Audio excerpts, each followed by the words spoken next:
Murbad police ठाण्याच्या हद्दीतील सरळगाव येथील चौक परिसरात महेश मोरे व त्यांची पत्नी मनस्वी मोरे हे नांदगाव मुरबाड येथे लग्न समारंभासाठी कारने जात असताना सरळगाव येथील बाजारात थांबले होते. यावेळी मनस्वी मोरे यांच्याकडे सुमारे 7 तोळे वजनाचे सोन्याचे दागिने रुमालामध्ये बांधून ठेवले होते. बाजारात खरेदी दरम्यान सदर रुमाल कुठेतरी पडून दागिने गहाळ झाल्याचे त्यांच्या लक्षात आले. घटनेची माहिती मिळताच त्यांनी तात्काळ मुरबाड पोलीस ठाण्यात धाव घेतली.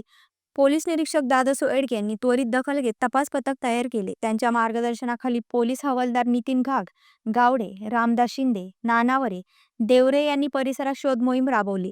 तसेच सीसीटीव्ही फुटेजच्या आधारे संपूर्ण परिसराची तपासणी करण्यात आली. दरम्यान सदर सोन्याचे दागिने शहापूर येथील संदीप सवर यांच्या मुलीला सापडले असता त्यांनी आपली प्रामाणिकता दाखवत पोलीस तपास सुरू असताना दागिने मुरबाड पोलिसांच्या स्वाधीन केले.